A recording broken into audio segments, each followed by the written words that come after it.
All Hit Radio.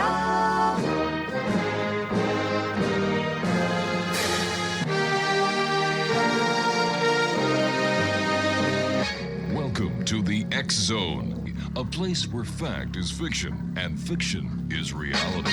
Now, here's your host, Rob McConnell. Bring the wind to carry me over, lead me home to my town. Tell me when that breeze is blowing, taking me home to my town.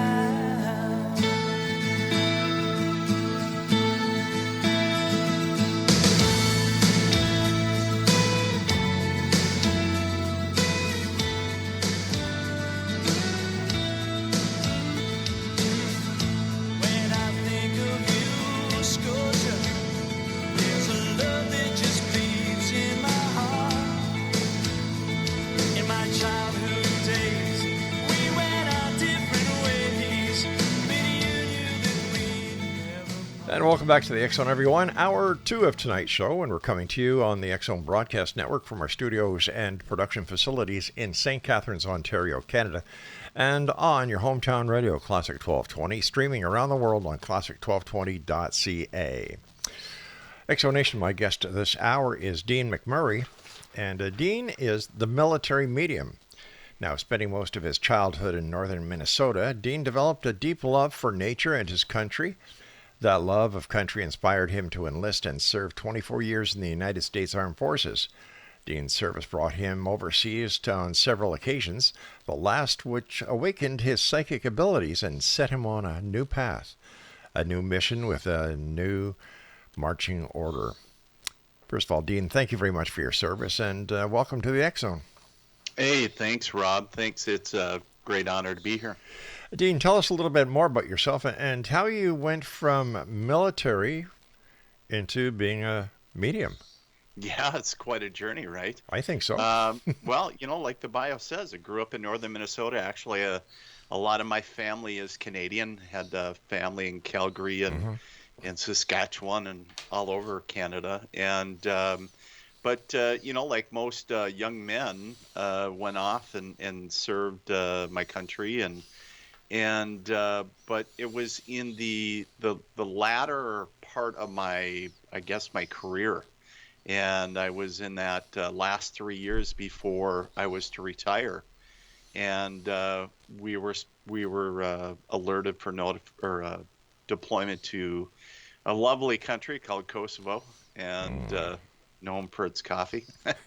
And but quite honestly, I wasn't a big believer, Rob, in all things psychic or energy or when we talk about metaphysics. I wasn't a believer at that time in that those types of things.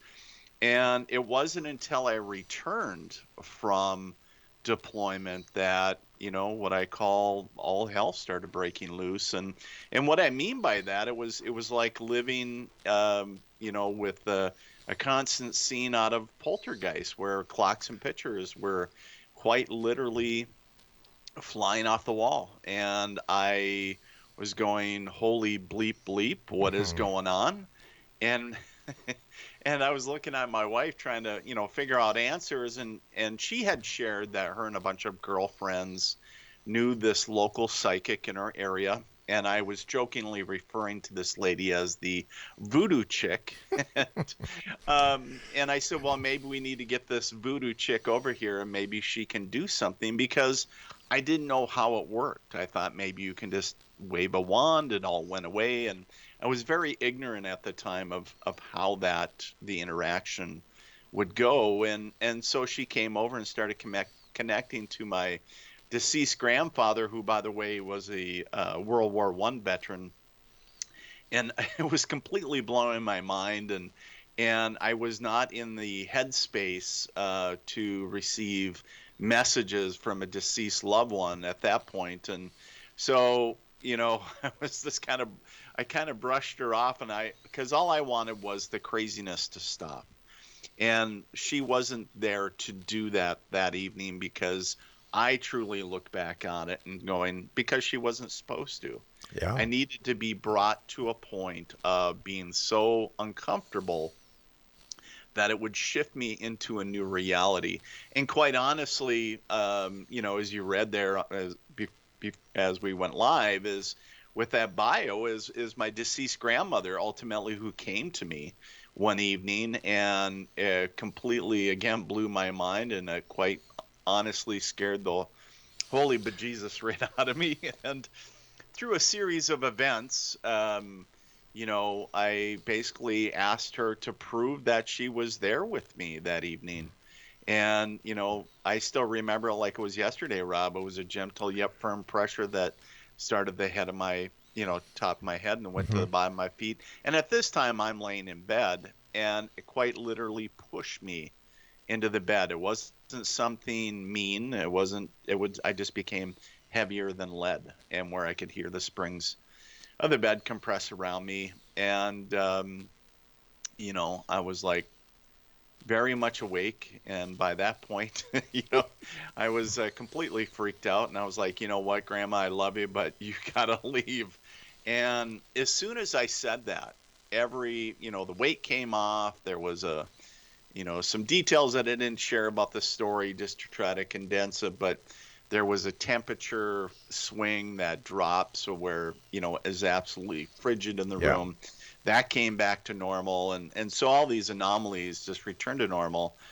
And I'm sitting up in bed, completely out of breath, covered in sweat, going, am I suffering some latent PTSD, flashback? Sure. Trying to analyze myself. And my wife, we had give you guys some background, we had a 5-year-old daughter at the time, and our son, who is 13 now, was a newborn. And I don't know about you, but, my wife at the time, when my kids were little, never slept deep. And she was sleeping like she had never slept before. Wow. And it was kind of crazy. And I was trying to wake her up that evening and going, there's somebody here. And she was like, what do you mean somebody here? Thinking, somebody breaking in. And I'm like, no, that would be, I can react to a physical threat, a soldier's mind of going, is there something physical? No. Then, punt, right? So the aspect of saying that there's a spirit here, like, how do you deal with that? And I said, we need to get a hold of that voodoo chick. She needs to come back here, start what she finished. And she's like, Dean, it's like 2:00 in the morning. You need to go back to, sleep. And Easier said than done. Chance of that. What's that, Rob? Sorry. I said going back to sleep after this kind of experience is easier said than done. Oh, absolutely. Right. It's like there was no way that I was going back to sleep. And but really, that was the pivotal point, the come to Jesus moment for me to figure out why me, why now? Because even then and even now, I still consider myself a small town kid from northern Minnesota. That's nobody special, just like everybody else. Mm-hmm. And I was like, why me? Why now? What makes me special? I didn't go looking for this. I didn't want to be a medium. I didn't, I wasn't looking for, anything of, hey, that would be cool. No, I was going to work for our local Veterans Administration. I was going to, and I was focused on retirement. The kids were young. And I was like, Dad can't have a midlife crisis right now. It's not in the plan. And I think somebody up in heaven's going, yeah, you just can't see it yet, but we're putting you on a bigger path. And my goodness. And so really, that was the first door that opened. And because that forced me to figure out what the heck did it all mean? Why was I experiencing it? And, and quite honestly, I went back to that psychic, the voodoo chick, and she said, Dean, you're a medium. And I said, you're full of, beep, what? Yeah. And she said, I probably am. But she goes, you know what? That doesn't make you any less of a medium. And I was like, what does that even mean? I know that to be a medium means to connect with and communicate with those that are deceased. But I was like, what does it mean for Dean McMURRAY? Because it's different than, say, if you use the example of James Van Praagh or somebody that you would always see on TV. going back 13 plus years. And she said, well, let's figure it out. And so that was kind of my first time sitting and meditating and getting quiet. And it just like magic popped into my head. And it was, it was like, hey, dummy. And it was because it was being part of something bigger than myself. And that's a reason that I joined the military to begin with. And the other thing that I heard was, I was like, oh, well, that was simple. It was to help others heal one connection at a time.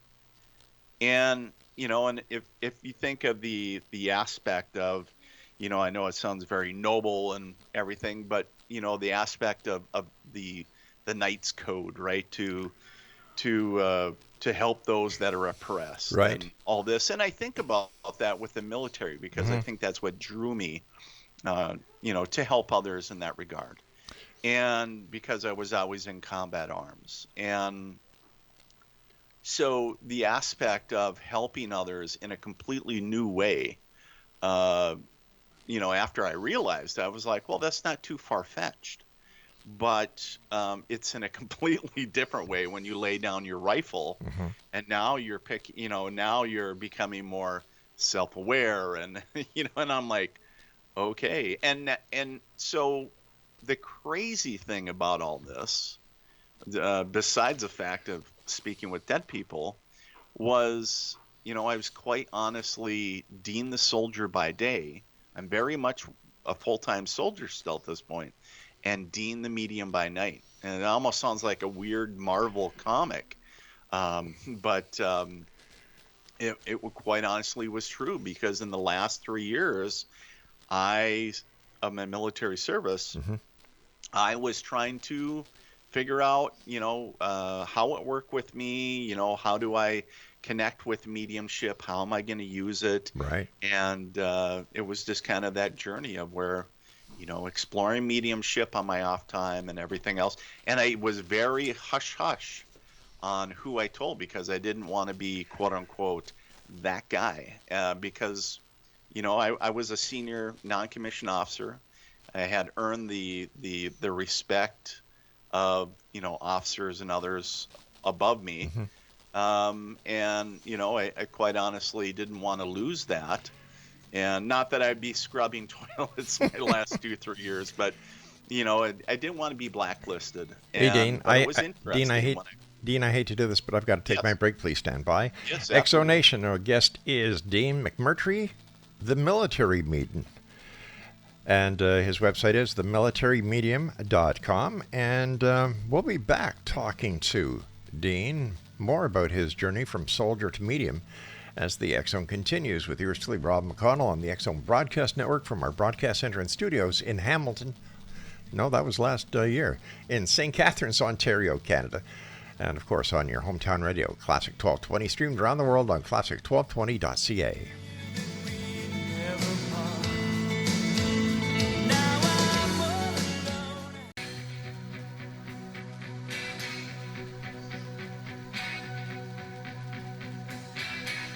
If I could turn back time, if I could find a way,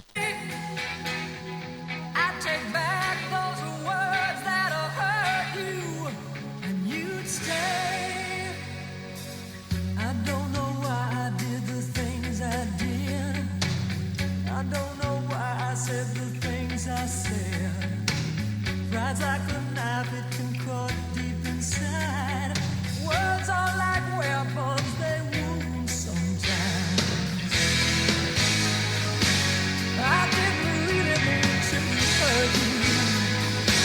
I didn't want to see you go. I know I made you cry, but baby, if I could turn back time. Welcome back, everyone. Dean McMURRAY is with us. He is the military medium, and his website is themilitarymedium.com, and on Facebook, The Military Medium.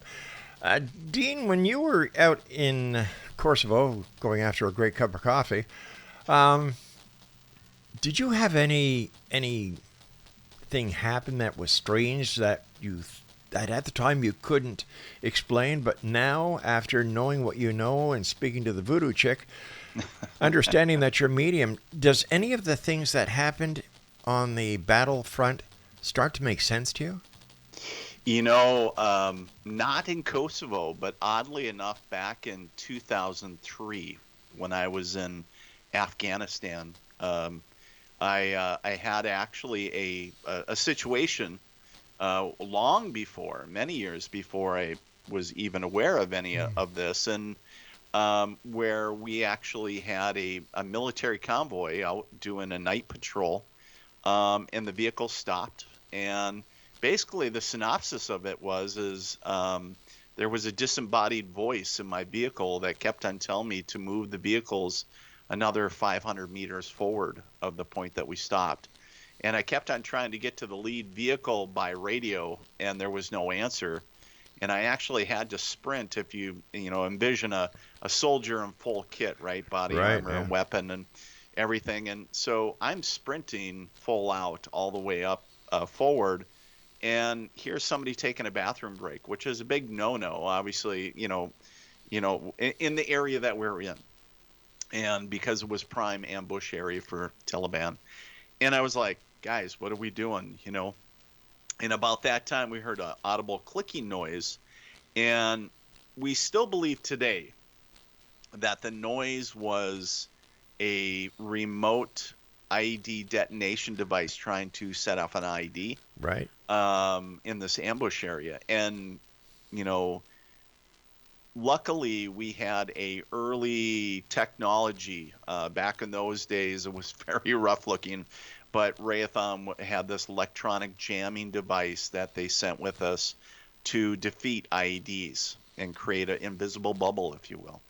And we believe that technology saved us. But I go back to, Rob, is where did this disembodied voice come from that kept on repeatedly telling me, and it was more and more urgent, saying move the vehicles another 500 meters forward. And in the vehicle, I had a gunner that was standing up through a hatch in the center, and I had a driver. Now, if anybody's and I don't know about the Canadian military, but in the American military, they don't make vehicles to be, unless it's designed to be stealthy, but they're very noisy. And you can, with the radios and everything. Yep. And, the thing is, it's hard to hear in there. And so, I'm like, and I heard it clear as a bell. It came right from behind me, and there was nobody sitting in that rear seat. And so whatever divine entity or, guardian angel, whomever, was trying to keep us safe. And the other thing is, the area that we were in Afghanistan was very much prime Russian Taliban battleground where they, Russians were massacred, and several areas that we were at and operating in, and where, I have documented disembodied voices as well, because I swore up and down that I heard whispering. And up in the mountains where we would do observation posts, and and we'd pull out our thermal scopes, we'd have trip wires, we'd have the whole gamut. We'd even run patrols out checking to see if there was anybody out there, and there was nothing, not even a stray animal. And so looking back, your question is looking back, as I started connecting the pieces, it's like, wow, that makes way more sense than I ever thought of it. Back in those days, I just thought, well, geez, you're getting to be a seasoned soldier. You're getting salty, as they say, right?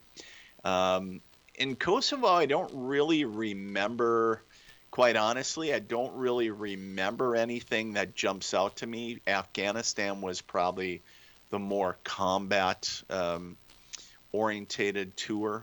Kosovo was more of a peacekeeping / administrative mission, so to speak. So as far as my interactions, I my intuition did, get some hits on my intuition as far as knowing something was going to happen or if somebody was going to show up, and they certainly did. So, but like I said, it's I noticed because I also kept a daily journal when I was in Afghanistan. And so I was like, look at that. On this day, I knew that we were going to get rocketed, or I knew that something was going to happen on patrol, or so, there was things that Spirit was already kind of keying me in, so to speak, and my intuition was picking up on as well. Do you think there was any one thing that happened in your life that triggered all of this, or is there a history of mediumship within your family? Well, kind of interesting you bring that up. So, not that I'm aware of. I'm not, I don't have a definitive point. However, when I did come out of the quote-unquote metaphysical closet, I referred to some family in Calgary and that area. And my dad at the time, when he was still living, he was talking with his sister who lived in Calgary, and he said, yep, now Dean's a medium. And she said, well, that's nothing. Don't you remember old Aunt so-and-so? And that was back when they were kids, and she used to evidently read tea leaves. And I was like, well, isn't that fascinating? So, does it run in the family? I believe some of the abilities, there's, my sister is very much clairaudient. I have another sister that's very claircognizant. She just knows things. And my mom is extremely intuitive, or psychic, whatever you would like to call it. My brother, I'm not really sure, but I'm the youngest out of four. And so it was really kind of interesting when you kind of embrace who you are and make it okay for others to kind of share about their abilities within the family. And I never knew. And I was like, no way, that's pretty cool. So, nobody wanted to come out and be the one, so to speak. And I guess, I was it. What was it like the first time you realized that you were talking or communicating with someone on the other side, that this person had been a physical human being on this side, and yet on the other side, after passing, you're communicating with them? It was pretty wild, to be honest with you, Rob. And speaking of the voodoo chick, that's psychic, and she doesn't do voodoo, by the way. Okay. But one thing that she had me do in her office, where she was like, hey, Dean, we're going to do a test reading. I just want to, no pressure. I just want to see how things come to you and what you can connect to.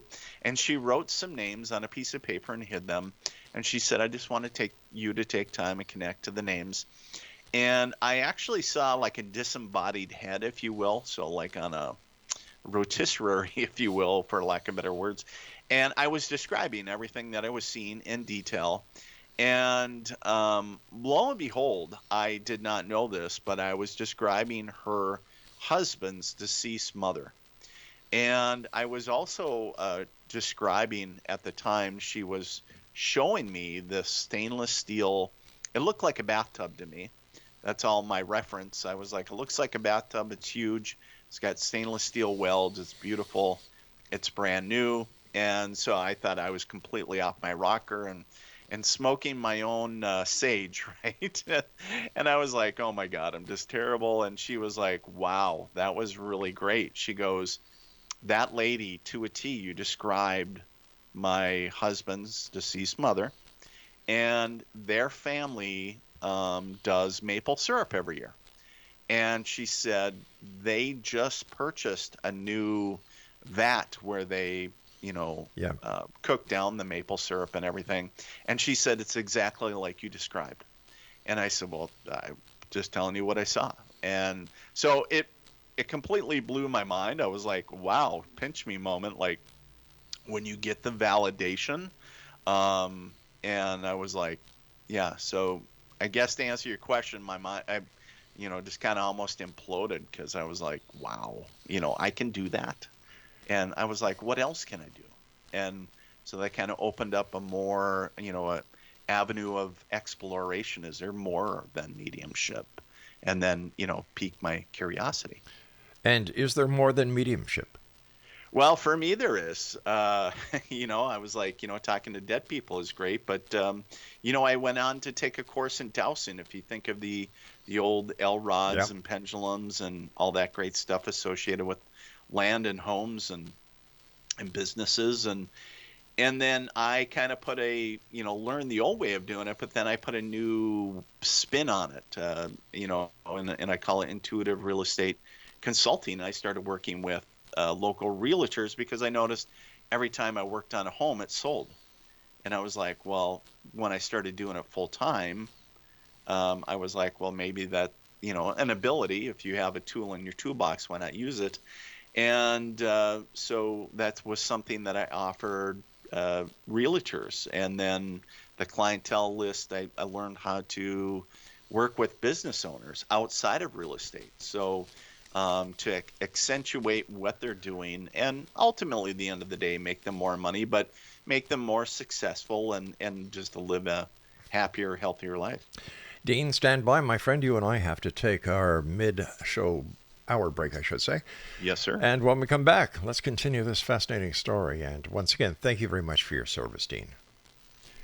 Exonation, Dean McMURRAY is my guest. His website, themilitarymedium.com, and on Facebook, The Military Medium.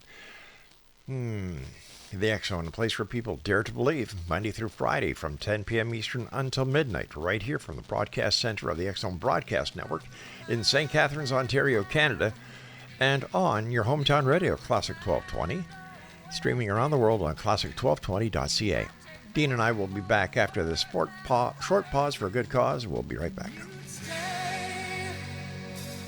I don't know why I did the things I did. I don't know why I said the things I said. Pride's like a knife, it can cut deep inside. Words are like weapons, they wound sometimes.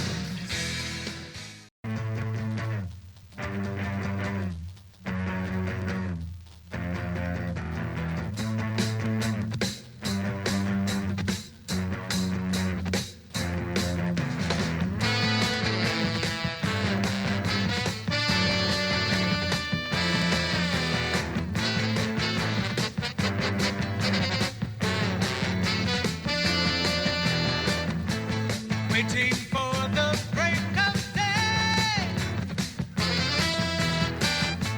searching for something to say, flashing lights against the sky, giving up, I close my eyes, sitting cross-legged on the And welcome back, everyone. The military medium himself, Dean McMURRAY, is my guest this hour. And if you'd like to contact Dean for a one-on-one consultation, visit his website, themilitarymedium.com, and on Facebook, The Military Medium. What has been your most hair-raising experience that you've had being a medium and communicating and connecting with the other side? Yeah, that's a great question. That could be a can of worms. But if I had to pick one, Rob, I'd have to say was a story about a gentleman that reached out to me for a home cleansing and a space clearing, and where he didn't believe in spirits and everything, but he knew that he had something in his apartment.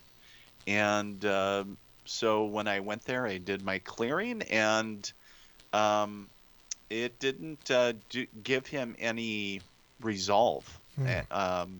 And I guess what I'm getting at is the reason that it didn't give him any, I guess, resolve is because that was the first time that I actually was dealing with a possession.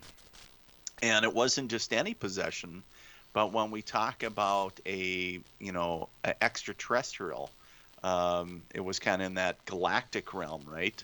And so it really stretched my belief system because up until that point, I hadn't dealt with anything alien. And, I've just been dealing with deceased loved ones and maybe some nasty spirits, some good spirits.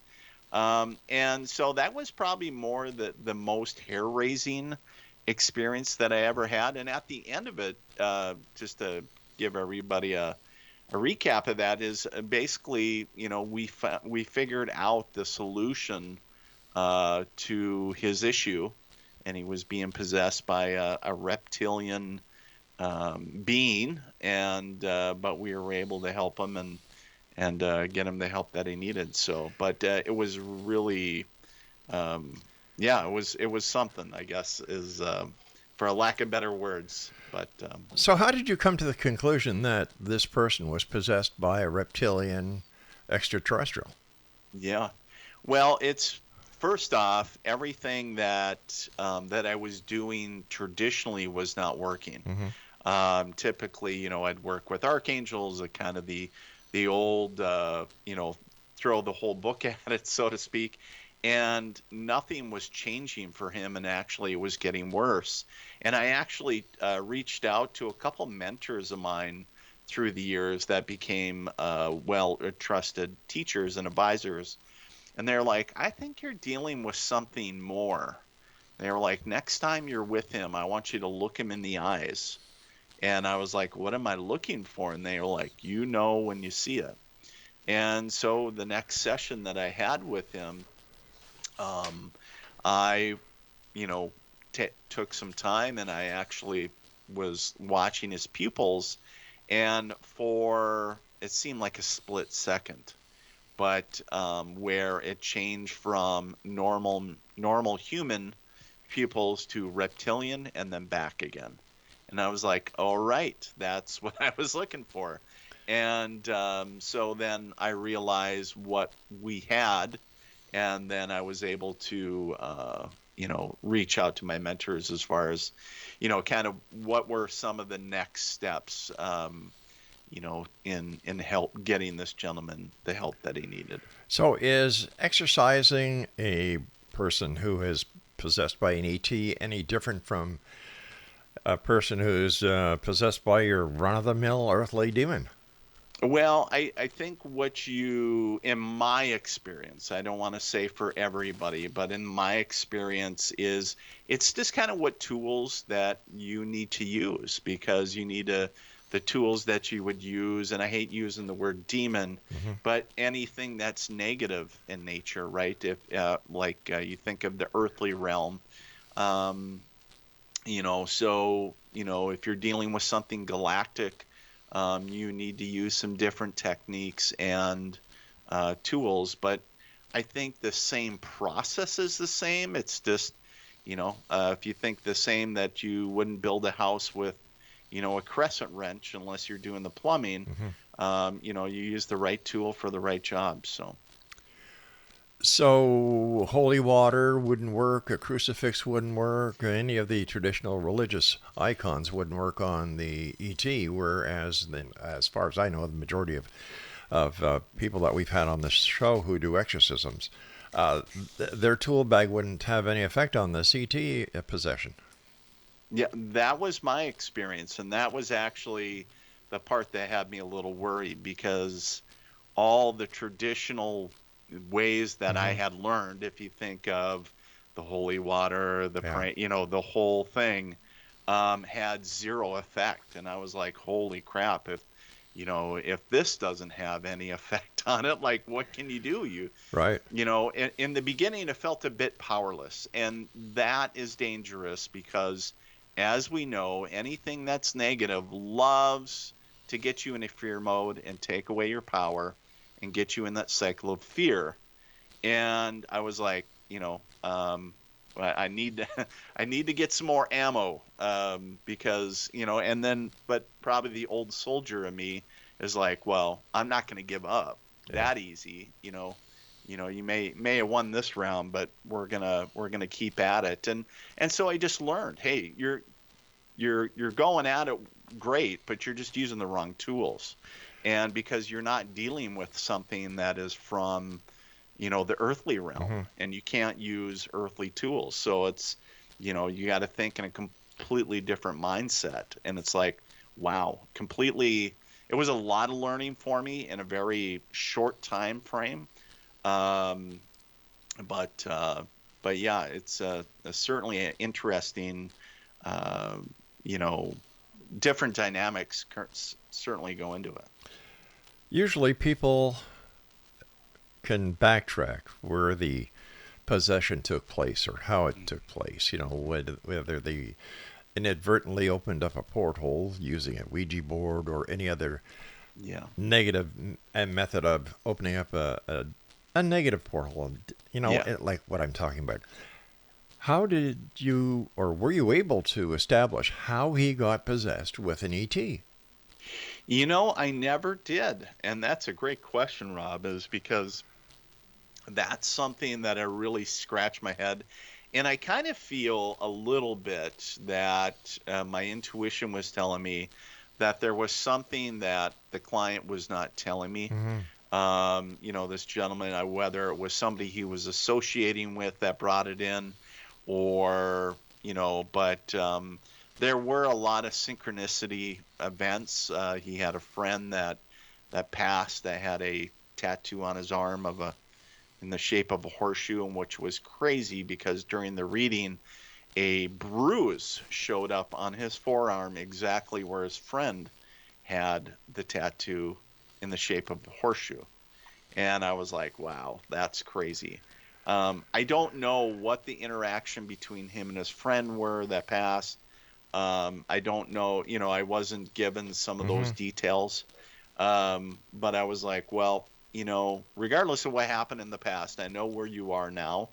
But yeah, it would have been kind of nice to know, because you'd be like, hey, whatever you were doing to, whether Yes. inadvertently or on purpose to bring this on, I would really suggest not to do it again. Did So did this gentleman have an interest in UFOs? And is it possible that he had been abducted by extraterrestrials at one time? well, it be very possible, but he did not have a previous interest in No way. UFOs. In fact, this gentleman was a Vietnam veteran, prior service, Marine Corps. Very blue collar, very Mm-hmm. straight laced guy, if you want to use that Yeah. term, and did not believe, quite honestly, in all things, aliens Right. and spirits and all that. But he knew what he was experiencing, and that started with a call to me. Be like, "Are you the guy that clears homes?" Be like, "Yep, I need you to come over." So it's kind of the 911 call. I wonder if these people who are abducted by ETs or have an ET contact, Yeah. if they could be the carriers of these inner ETs as a way of the ET trying to infiltrate the earthly sphere. Ooh, good. I don't know that, but that's a great hypothesis. Yeah. What a better way, if you think about it. And I just put back on my military hat really quick. Okay. What better way to infiltrate somebody's stronghold or whatever Mm-hmm. is to, use a disguise, Yeah. and it's been used for centuries, right? The Trojan And horse. and come on, the Trojan Yeah. horse, right? And come on through and be like, everything's fine, and then all of a sudden, then they can find a new host or a somebody new. Yeah. And so, yeah, that I would say it's very possible. Well, it's just like us getting a parasite in us. How it can Right? change our physiology, how it can make us sick, how it can make us as delusional, how our systems start Yes. shutting down Yes. until we find out what the parasite is and how we can use antibiotics or other medical Yes. procedures to get rid of it. And I've never had this thought before, but if this is happening, you're right. What a way to do it. Right. Well, absolutely. And like you said, you bring up the fact of, parasites or whatever, and because they do need a host, Yep. right?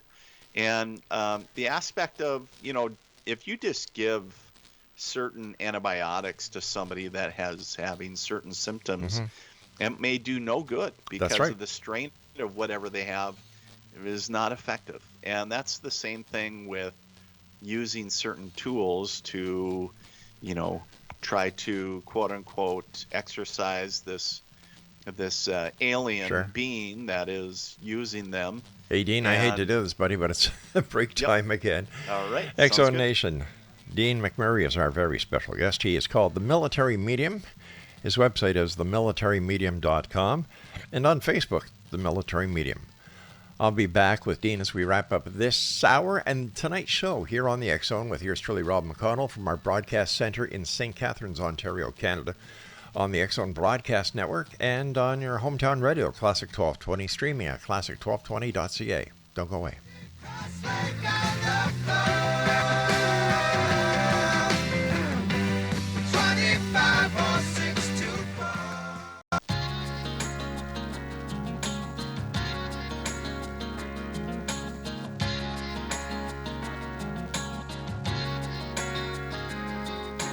Need I say I love you?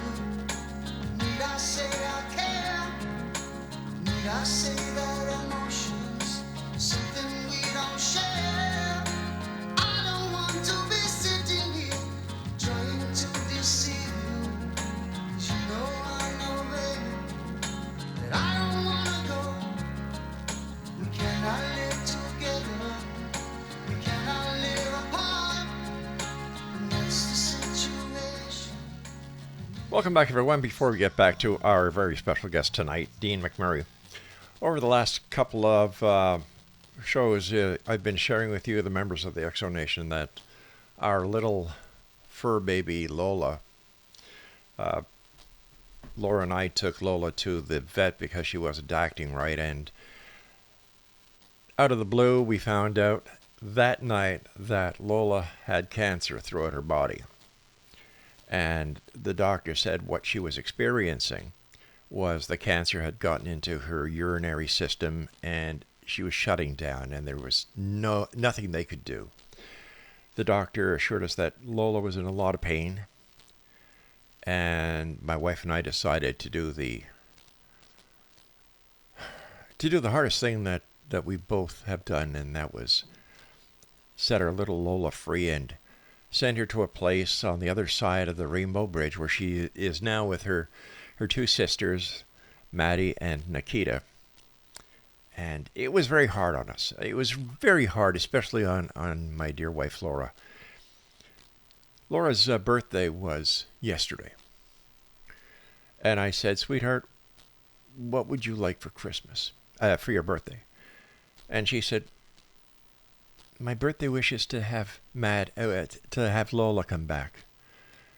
And she says, I know that's impossible, but that's what my birthday wish is. You know how when you love somebody, you try everything you can to make them happy.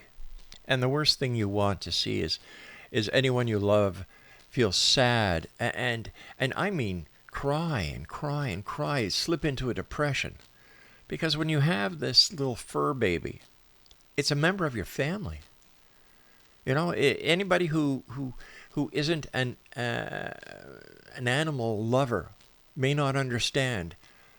But we who understand that loving an animal is what part of being a shepherd of this great planet is all about, a steward of the planet. So what I did was we found a little, what's it called, a Labradoodle, part golden retriever. No, it can't be a Labradoodle then, can it? Anyway, it's a mini half Labrador retriever and half poodle. And we brought her home and we adopted her, and her name is Ginger. And it was like magic. The feeling of emptiness in our home was gone. The sadness in Laura's heart was gone. It was filled back with joy. The smile on her face came back. So I just want to let you, the members of the X-Zone Nation who have been following this story, that thank you for your kind words. Thank you for your emails. Thank you for your phone calls. Thank you for being there for us and being part of this great X-Zone Nation. So we now have a new fur baby. Her name is Ginger. She's 11 weeks old. And even though we will never, ever forget little Lola or Maddie or Nikita, because we will always love them. We believe that there's enough love in our hearts that we can love another little member of our family now. And once all I want to say is thanks, gang. Thank you very much. Dean McMurray is our special guest. His website is deanmcmurray.com, and the Facebook page is The Military Man. Dean, thanks very much for joining us. Great talking to you. Yes, thank you so much, Rob. And I just want to say before we begin again, just sending my condolences to you and your wife, Laura. I know how hard that can be, and lost some great fur babies myself, and so they really impact your life and heart. They certainly do. And if we had known that Lola was sick, you can prepare for it. It doesn't make it any easier. But when you go to the vet Right. because you think it's just a urinary tract infection, that animals get, and the doctor says she's filled with cancer, and it's like, wow, Right. that IAD goes off. Right. But anyway, once thank you for your kind words. Absolutely. Dean. All right, now let's get back to this alien thing, because Yes. I saw something went click in my mind. All right. I believe that we live in a binary existence. Good, bad, up, down, right, left, and so on and so forth. 0, 1. Okay? Right. In the Bible, in the book of Genesis, the serpent is the negative, right? And the serpent weaves its way into Eve, into getting her to get Adam to eat the fruit from the tree of knowledge. This is just a shot in the dark. Is it possible that the serpent or the reptile depicted in the Bible as the snake could have actually been a reptilian, and this was a warning that we were getting from the books from way back when they had no way to explain what they really were trying to get out there, that this danger, this presence, has been with us from day one. Very possibly. I've heard a lot of different theories on, what the serpent is. Was it a reptilian being? Was it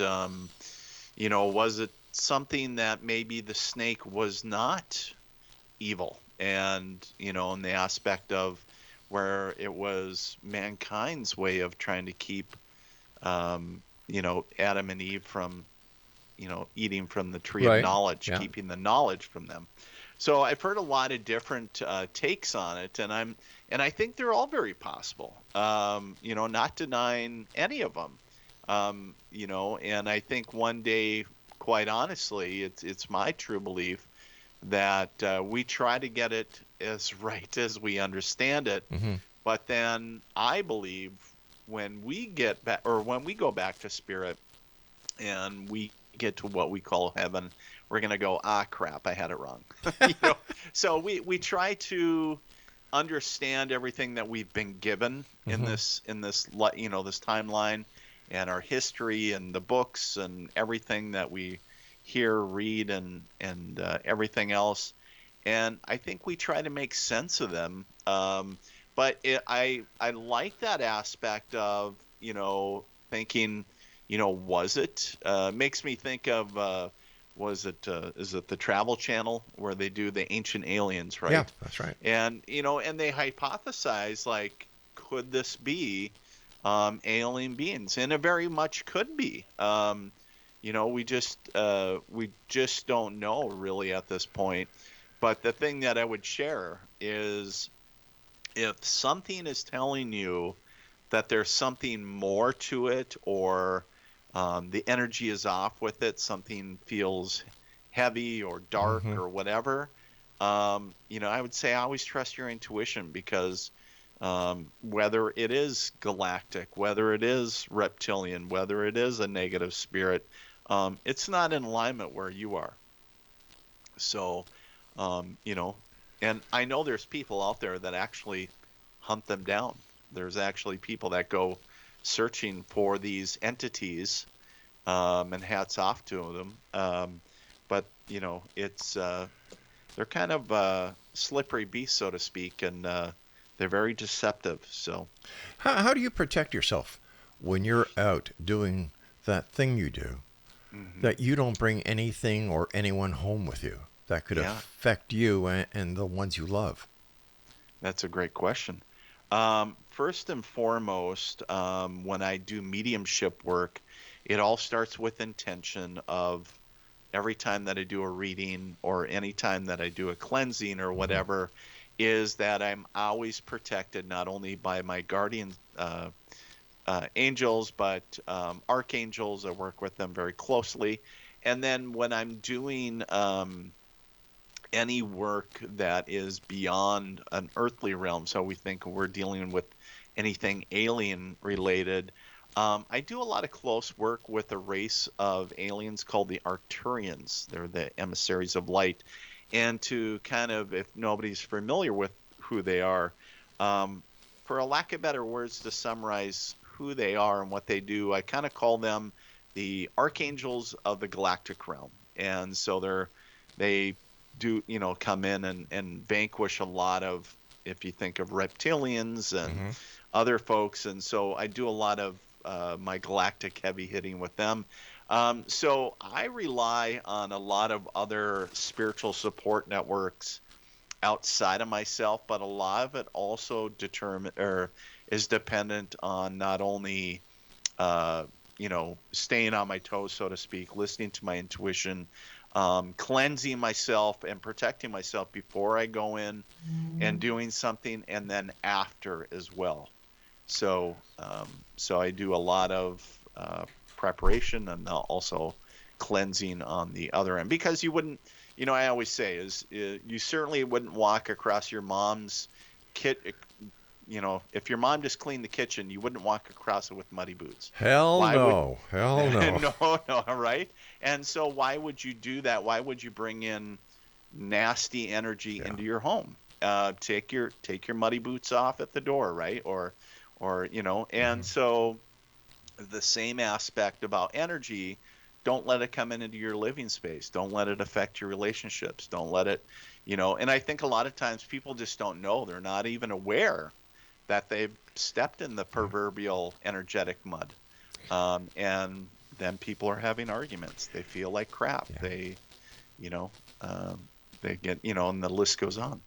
Dean, the time has come when I must say so long to you for tonight, my friend. But as I said, we'll have you back on because we still have so much to cover.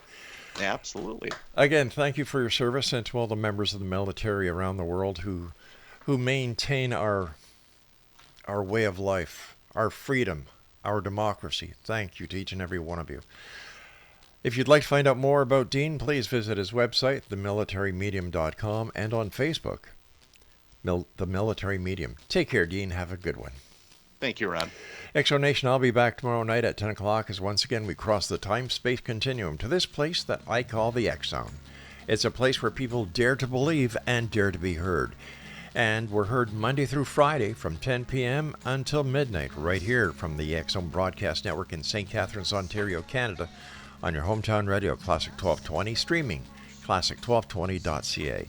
So until tomorrow night, my friends, take care of each other. We are our brother's keeper. We are the stewards of this beautiful planet. And always keep your eyes to the sky and your heart to the light. Good night, everyone. Can I